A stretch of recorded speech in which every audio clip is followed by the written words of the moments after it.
Hello, everyone, and welcome to today's SANS webcast, Advanced Web Application Penetration Testing, JWT Security Issues. My name is Carol Auth of SANS, and I will be moderating today's webcast. Today's featured speaker is Adrien de Beaupré, SANS Principal Instructor.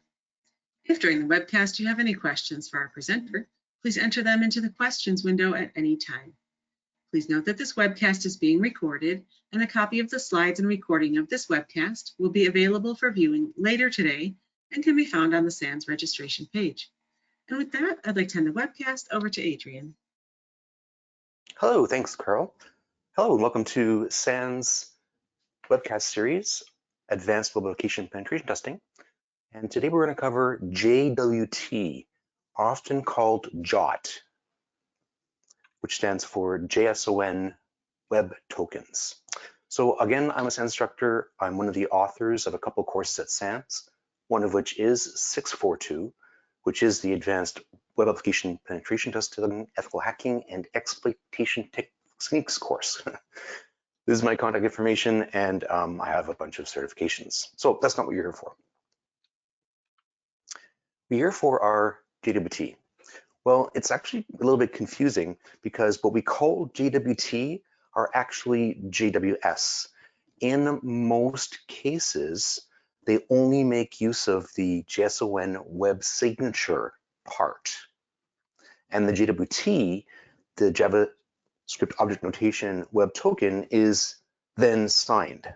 And the web token is actually inside the JWS. Now, these can be encrypted using JWE for JSON web encryption. There's a bunch of RFCs. Starting around 2014 forward, there are 4 RFCs, 15, 16, and 17, and 18, that cover a whole bunch of things about JOSE, so JSOE or Jose covers all the various aspects of JWT and how they're often implemented, depending on the algorithms and the decisions made by the people implementing. So a couple quick things about them. They can be stateless, meaning that they're self-contained. Imagine they contain, for example, all the type of information you might put into a session token, but not giving them the session token, giving them all the information. For example, username equals Adrien and password equals password, putting all that information inside this JWT, and then base64 URL encoding it. It's very important to note that it is encoded in all implementations. It is typically signed in most implementations. It can be encrypted, but it typically is not. So what's it used for? Well, typically you'll have a client making a request to be authenticated, for example, to an authorization server, receive back a token, and then try and access a resource, which may be on that or a different server. Now, the JWT can also be stateful, meaning that the only thing the web token contains is, for example, a session ID. And the session ID would then have to be interpreted, and perhaps a database query would be made to say, okay, well, this session ID belongs to user ID number 9, which is, let's call that person George, for no good reason. So this JWT, and we're going to show you what they look like, can be passed back and forth in a variety of different ways. They can, for example, be put into a cookie. They could also be put into a separate authorization header, sometimes called a bearer header. And that header with the JWT asserts and says, hey, this person is Adrien. And because they have assigned to JWT that they could not possibly have changed with the cryptographic signature, then this proves that Adrien is Adrien, and that this is, in fact, user number 9 or what have you. So the clear purpose of the JWT is to assert a claim, often used post-authentication for authorization checks. What kinds of things are you allowed to do? When used in an API call, which can be SOAP, REST, or GraphQL, They're often, again, either part of a cookie or part of a header that indicates, here's my JWT, I am authenticated, please allow me access. Now, the JWTs themselves are really straightforward. There are three parts. There's a header, which basically says, hey, I am a JWT, and which algorithm I'm using to sign. The payload of claims, for example, username equals Adrien, and role equals user, and then a dot, and then a digital signature. So the three different parts are separated by nothing but a dot. And again, these are often called JWT. Now, the signatures are really interesting, and we'll talk about them a little bit more on the next slide. But the signatures are important because not only do they give you some form of non-repudiation, meaning that it came and was signed by that server, but it gives you this tamper prevention or tamper evidence technique. An example would be where the attacker, quote unquote, which of course is the user, takes a JWT, modifies it, for example, role equals administrator, and sends it back. Well, the signature should not match. In that case, the request for the resource would be rejected. Now again, depending upon how they're transferred back and forth, they could be put into local storage, which is HTML5 feature that can be accessed using JavaScript, and the local storage would be in a browser. They can be placed in headers, so we can use them at command line tools like curl or wget or hdpy, or they can be placed in a cookie, which is often understood by most browsers. In fact, the cookie idea of a session token has been around for a very long time, since the 1990s. So what are a JWT? They're an assertion of a claim. And the signature gives us tamper evidence. As well, depending upon the algorithm used, it can also give you a form of authentication of the server, because it will be perhaps signed with the server's private key, which can subsequently be validated with the server's public key. So right across the top there on the first line, you see the header, and it's in JSON format, or JavaScript object notation. So the format is open curly brace, and then a series of name value pairs. So type colon JWT, alg colon RS256, which is RSA 256. Everything in brackets, commas separating name value pairs, full colon separating the name from the value, and everything happily wrapped in those braces. So that's our header. Then we have the payload. The payload is also in JSON format, and you can have a whole bunch of claims in there. There are a bunch of claims that are specified by the RFC. For example, IAT is issued at, ISS is issuer, EXP is expiry date, IAT and EXP are both in a time since January 1, 1970 called epoch time, EPOCH. But you can add additional claims. You don't have to use any of the commonly used ones defined in the RFC. You could add one, for example, a session ID, and that would be the only claim in there, and it would be used similar to a cookie for the same purpose, in fact.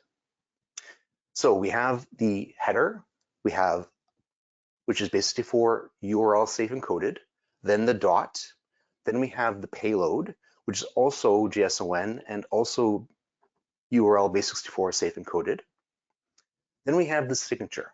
The signature is of the first two parts and then is appended after a final dot. So again, the dot separating the sections. Now the algorithms are interesting. I'm gonna show you or demonstrate, or I'm gonna show a bunch of things, but there we go. Oops, that's not what I meant to do. So HS256 is a HMAC SHA-256 signature. There's RS-256, which is RSA. There is ES-256, and then there's this other one called none. And as none implies, that means there is in fact no signature. You might wonder, well, why would they put that in there? But they did. So what can we do? Well, there are interesting attacks. For example, if we can change the algorithm in use in the header from, for example, alg256, rs256 to none, and then modify the contents of the payload and send it back in and see what happens. There are other attacks as well, which we'll talk about really shortly. So we have this header.payload.signature, and down there on the last line is an example of a JWT. And you see it starts EYJ, that's very, very common. And in fact, that's basically encoded for the curly brace, the quote, and the T. Then all the way out to the dot, then EYJ again, which obviously is also a curly brace. And then out to the second dot, and then the signature follows. Now, if there is a second dot, but no signature follows, that implies they're using none. If there's a dot and a not too long signature, it tends to imply HS256, although it could imply others. If it's RSA256, it's usually much longer. So visually expecting these things, you actually kind of tell what they are. But of course, all you have to do is basically decode the header to find out what it is. And it tells you, hey, I'm a JWT, and I, in fact, am using HS256, which is HBAC. RSA256, or sorry, SHA-256, goodness. It's Friday afternoon, right? So if I want to do this in Python, actually, I'm not going to do it this way. I'm going to demo. So let's go to live demo. And there we go. So for example, I'm going to fire up Python 3. I'm going to import JWT. That's the library we want. And now I have access to JWT functions. Like, for example, I'm going to make my payload equal curly brace, username, Adrien. Will be very simple for now. We could, of course, put other claims in, but for simplicity and for the fact that I can't really type very well. So I have JWT imported. I have a payload. This is going to be my claim. I can now encode it. So for example, my JWT equals JWT.encode of, now it has a very specific syntax it expects. It's going to have my payload. Then typically you'd put in a secret, for example.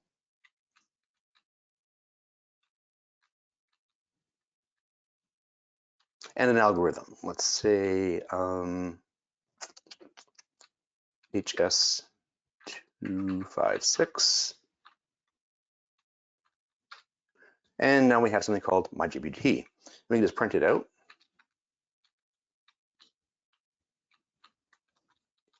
And there we have.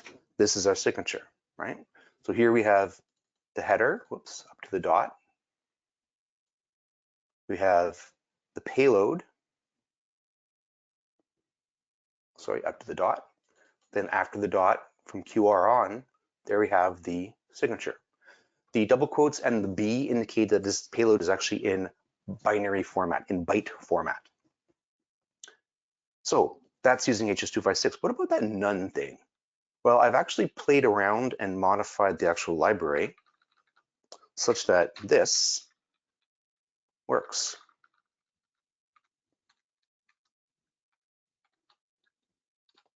Now that means I had to actually modify the Python libraries for JWT on purpose to make these attacks work, to make these vulnerabilities work. Now, what I could also have done is just gone and gotten an older version of the Python libraries which have the vulnerability. But now my JWT, to print it out,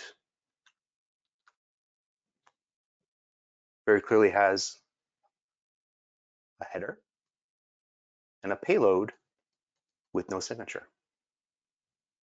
And I can basically decode this, for example, in burp. Burp, go to decoder, and decode as bix24. And you can clearly see that there's the header.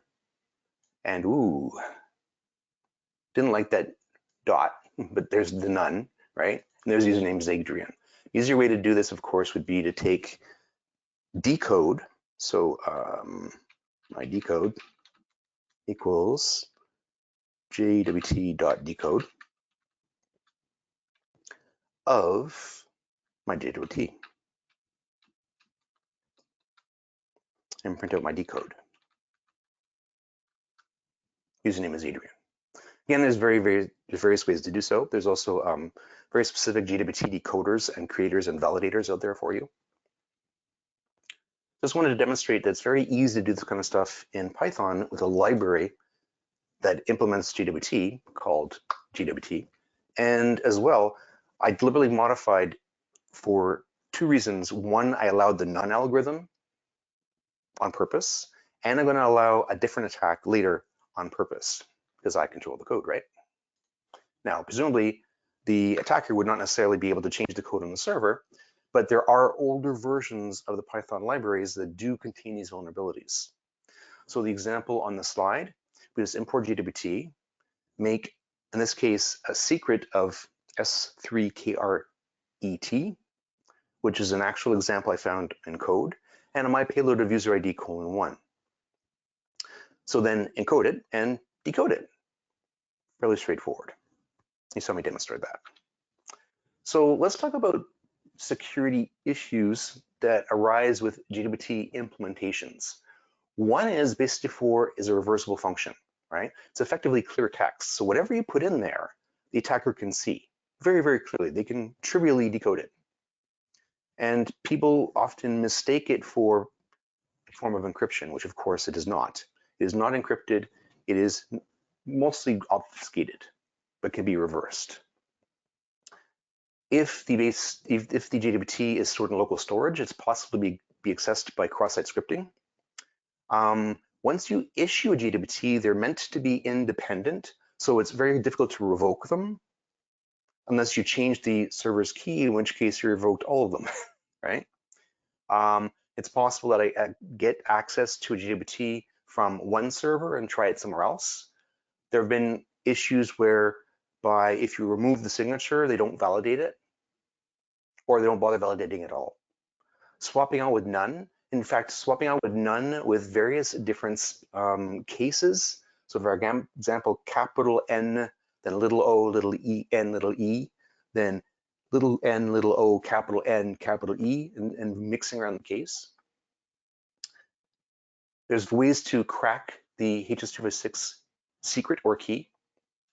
There's this interesting substitution whereby if they sign with their private key, we then receive the JWT, modify it, and re-sign it using HS256 with the server's public key.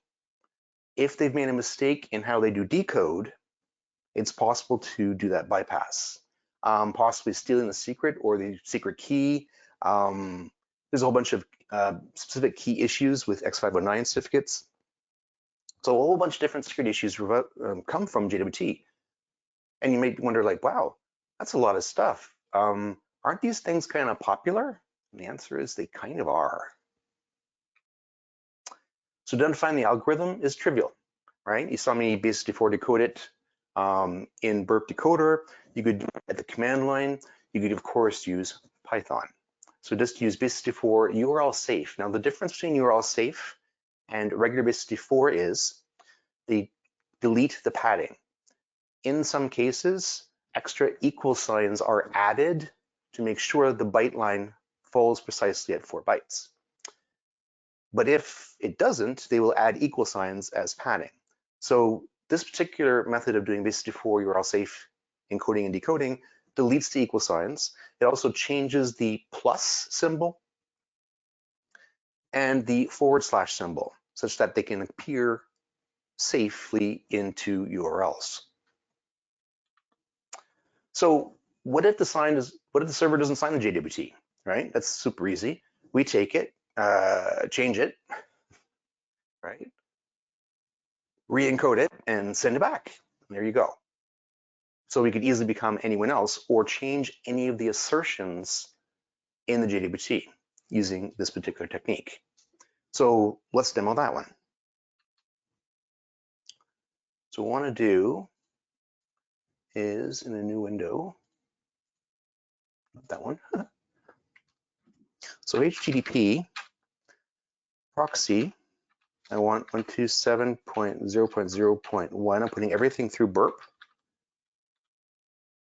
And I'm going to do -f of post of 127.0.0.1:8000/login.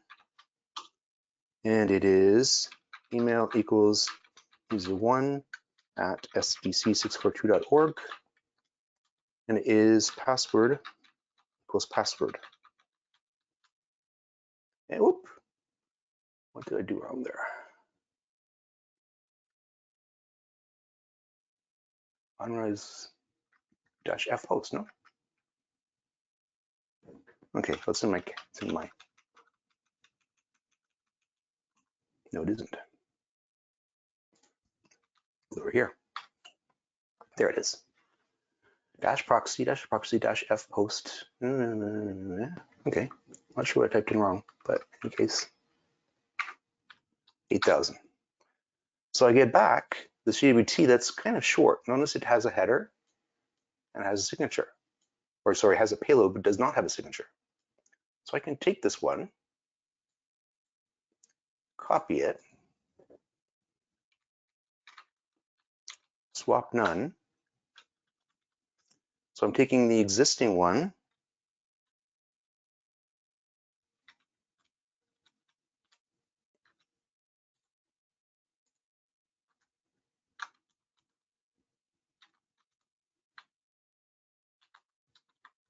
swap none, gives me a new.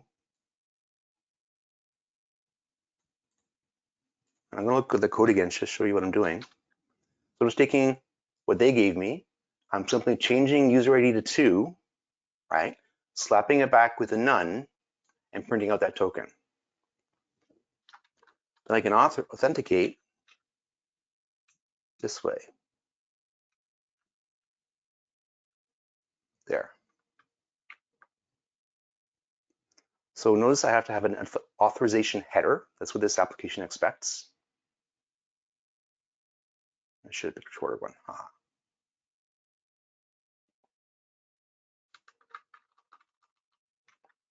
All right, I have to hit 80.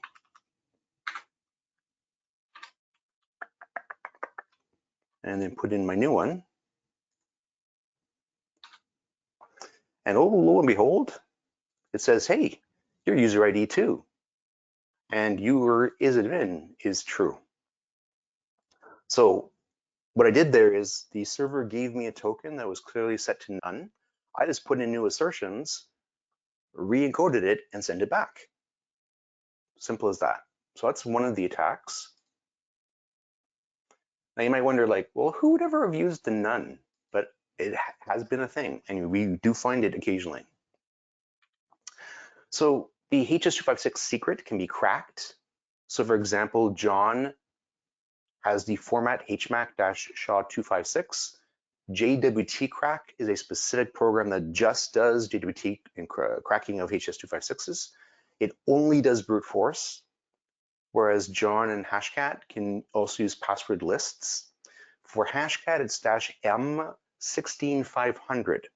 And both John and Hashcat expect the JWT to be in a file, then you can pass it a password list. So this is, again, where we have access to a JWT already that we've been given to us by the server. We go off and crack the password. And of course, we can do this to our heart's content offline and then see what happens when we push it back in. So I'm going to demo that one.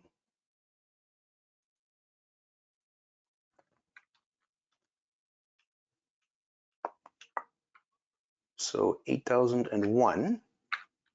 If I authenticate against it with user1 and password is password, I get back a JWT.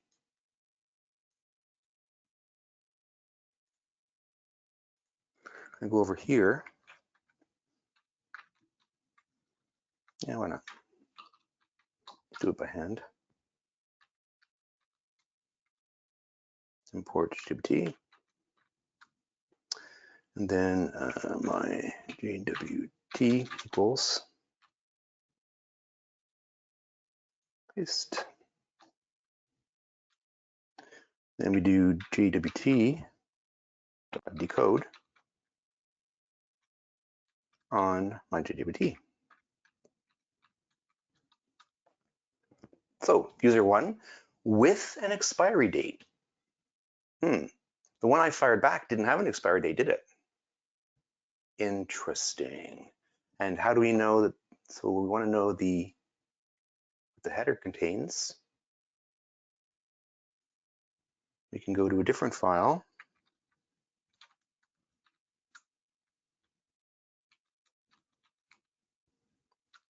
Just go in here and just use base64 to identify the algorithm. Notice that the JWT decode doesn't really identify the algorithm for us.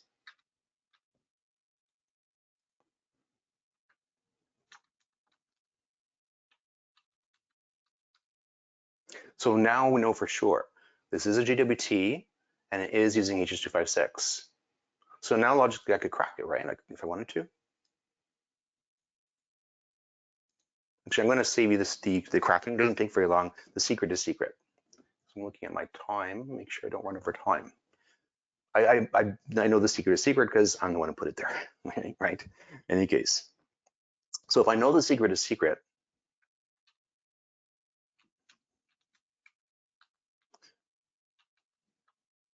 so I can just make a new one. Forge. So forging a DSA. So I import JWT, some other stuff, hmac hashlib, right? There I make the secret secret, and I just use my payload, my key algorithm equals, and it makes the secret I want, which is user ID 2 as a payload. So now I'm going to take this one.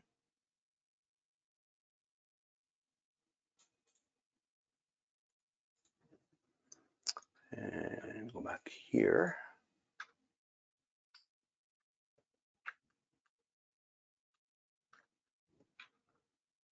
I'm against port 1. So as an aside, all of this content is new content that's being added to the course SEC 642 at SANS. So there, the key aspect is we could crack the secret and generate a new token. Also notice that the server didn't seem to care that I left out the expiry. Now, as long as I do it within about 5 minutes, I can add back in the expiry and it's still valid. But this case, I've actually made a JWT that never expires, which is interesting. So 3 tools out there that can crack JWTs. And the version of John has to be, of course, the all-in-one patch. JWT Crack, I downloaded and installed it. Hashcat is just a default install with a recent version. Which gives us access to 16.500. Now is algorithm substitution. If the server signs the JWT with RSA 256, they sign with their private key. Now we don't have their private key. If we had their private key, we could just start signing things, right? But we don't have that. But we do have their public key. So what we do is the couple lines on the bottom. So the key is their public key. The new payload I want is user ID, no, I don't want to be 1, I want to be 2 or something else. And then I just encode it, and notice the trick. I encode using the algorithm HS256, not RS. Now, the problem is server side, they did not restrict which algorithms I'm allowed to use.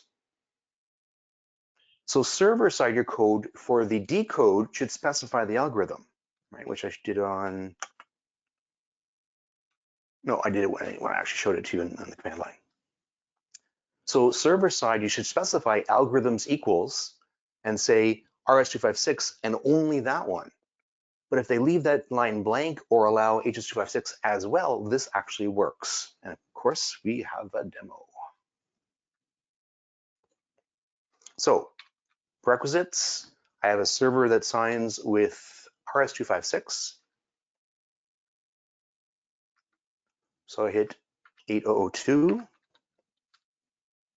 I get back a really long one. Whoa, really long one.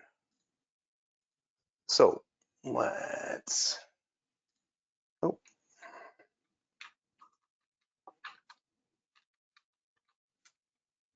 import JWT, JWT.decode. Silly. Now notice I'm actually not specifying the algorithm either. Whoops. Should put in a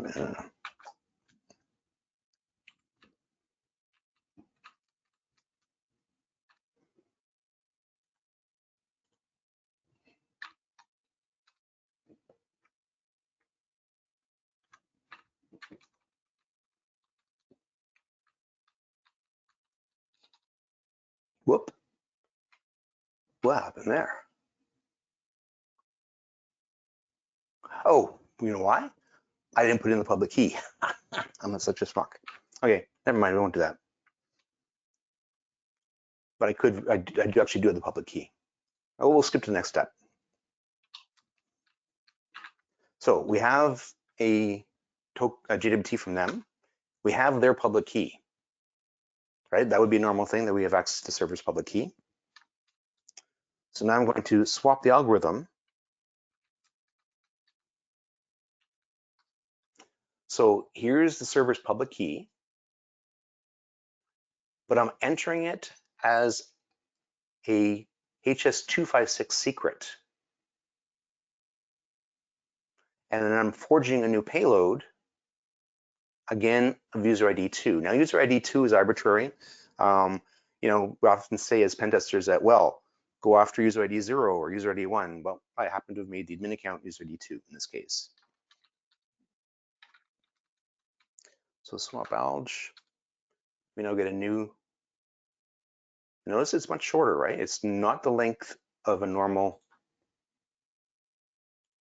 RSA-256.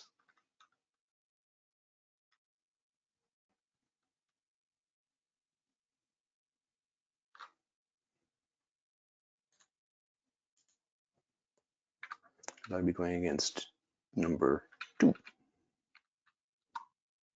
There. So now I'm 2. So in the first attack, the algorithm was none.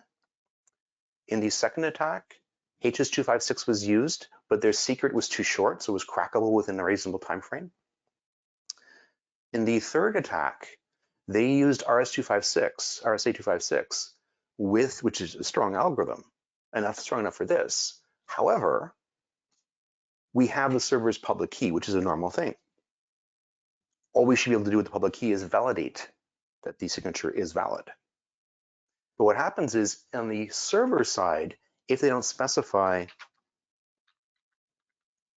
/opt/JWT, it's in JWT3,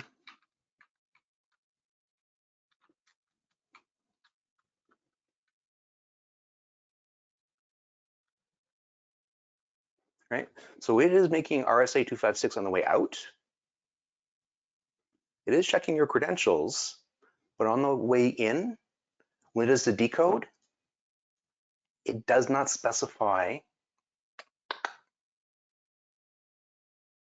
the signature type. Right? In JWT.decode, one of the options is which algorithms are allowed. So that's the server-side code not implementing the check correctly. And again, I went in and modified that on purpose to emulate an older attack that may still be around. So this one's called algorithm substitution. That's one name I've seen for it. Now, you might think, well, Adrien, you did all that cool snifty stuff in the Python command line, there must be a tool for this. And the answer is, of course there is. Of course there is. There are tools that do this. So one of our favorite tools in web application penetration testing, of course, is Burp Suite. As an aside, if you take 642, the Advanced Web Appendix class, we give you a training license of Burp Suite Pro for 4 months in case you take it online for on demand or online or live in person. And you may have heard that we're going back to live in-person training for some events in July of this year. So coming to a place near you possibly.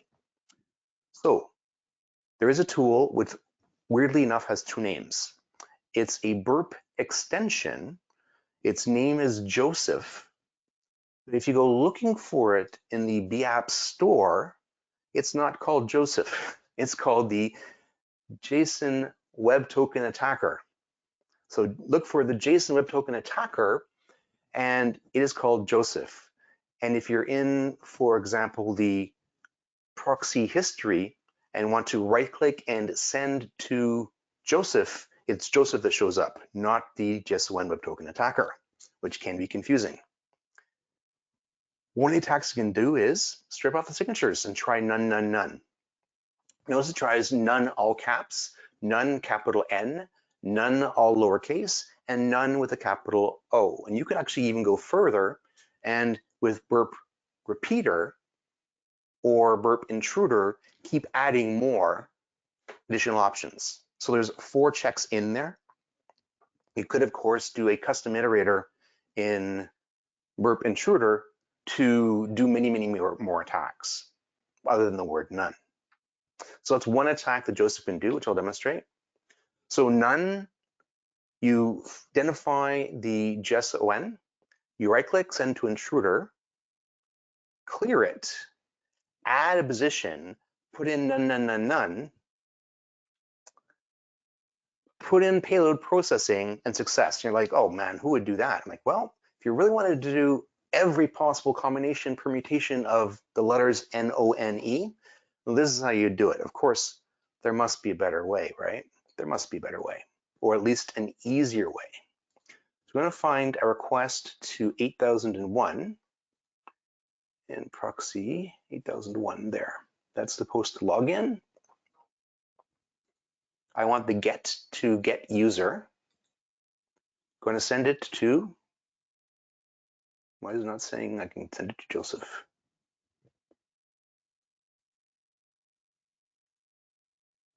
Post to login, it says send it, doesn't want to go to Joseph either.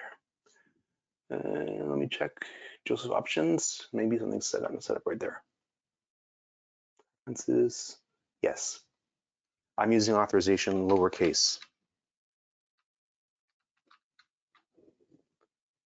Add. And you'll notice that when I was doing the requests here, right there in my header, my authorization is in lowercase. So that matters because Joseph doesn't recognize something's being proper. Let's go back to the proxy history. Get user, right click.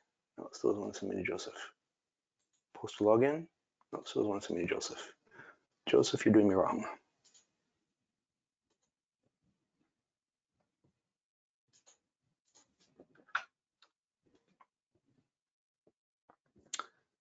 No, still got time. This is what happens when you do live demo, right?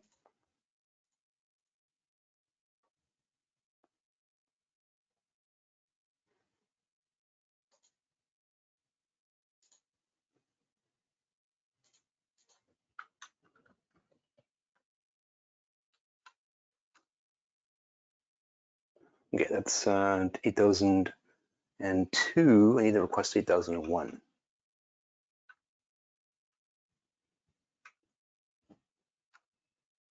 There we go.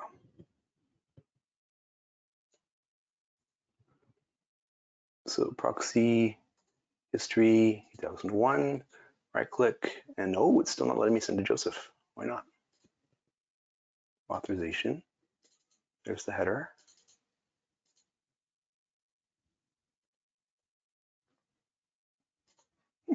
I had this working the other day. Joseph. References. Oh, it removed it. Did it not save?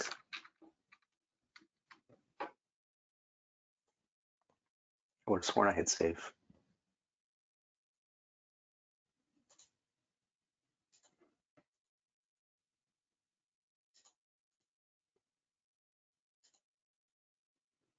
Okay, well, normally you'd right click, send to Joseph.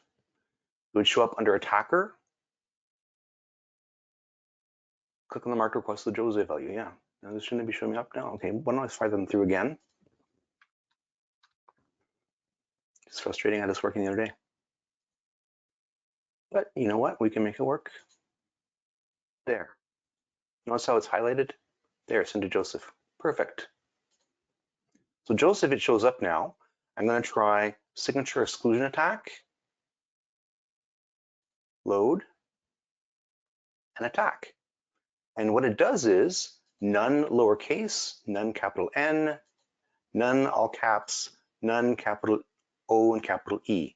Of course, it's not the request that's interesting, it's the response.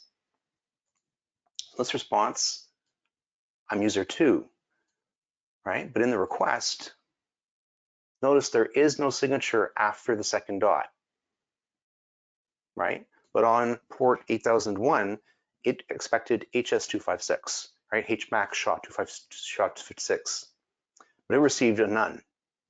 And in fact, it was okay with none spelled funny.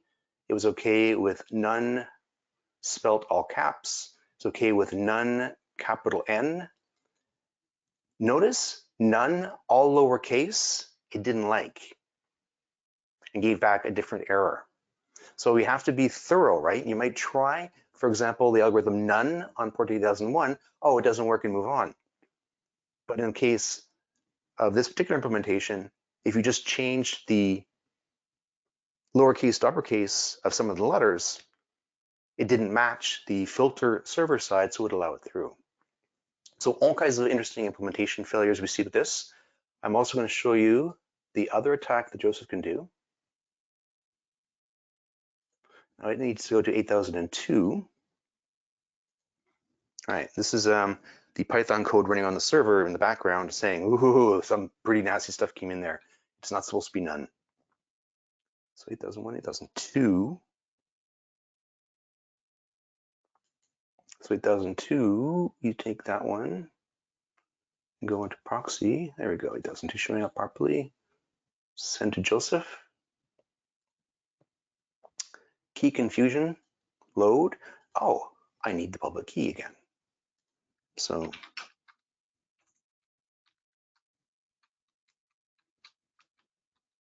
my pub, and see if we can do this. But notice also Joseph doesn't go the final step. It did change the signature or strip off the signature, but it didn't actually change the payload, right?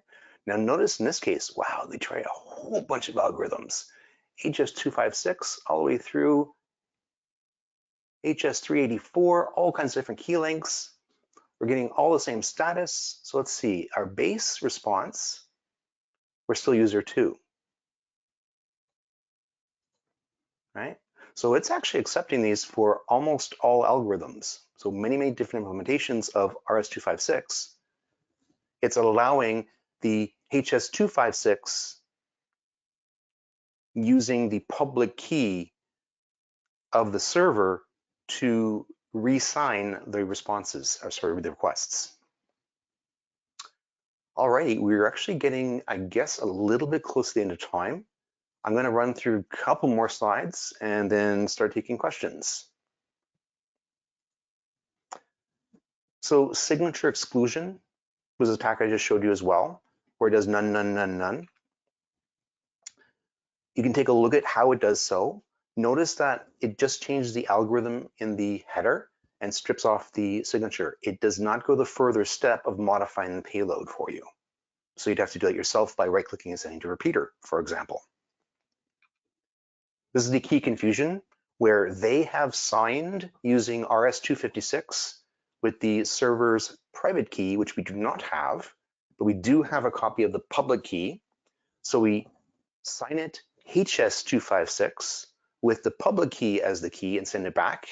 And if the server is not properly filtering out, it allows the signature and allows the confusion or the algorithm swapping if you want. Here's the key confusion attack, also using Joseph in the Burp Suite Pro implementation. And notice also it does not do the final step, which is of course modifying the payload for you. So you'd have to take the corrected signature, re-sign it with a modified payload, probably using repeater. So conclusion and questions, of course. JWT are used to assert claims. They are not a security protocol. That's all they do. And they can have a number of different issues.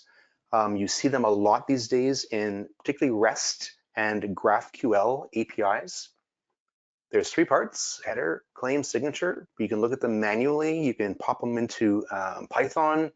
You can use tools like Joseph.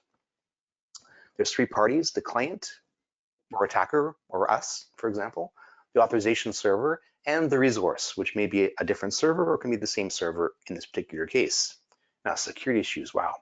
What if some of my assertions later go in a database? What about, so SQL injection or NoSQL injection might be in play, cross-site, all kinds of cross-site scripting or whatever. Information disclosure. We notice that in some cases, the servers do not validate properly.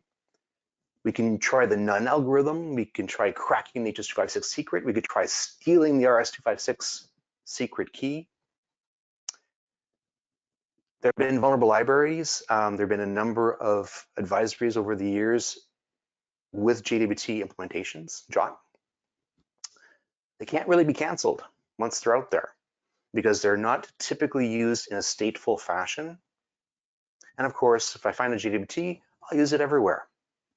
So that's it for me.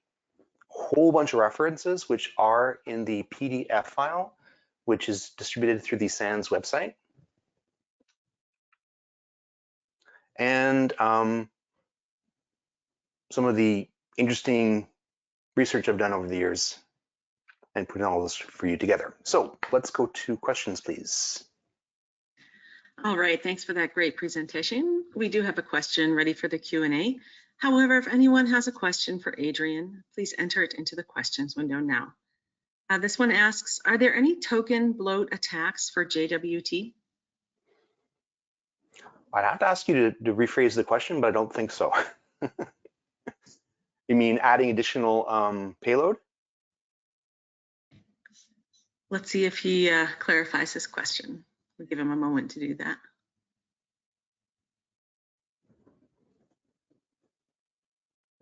Didn't turn on my video, did I?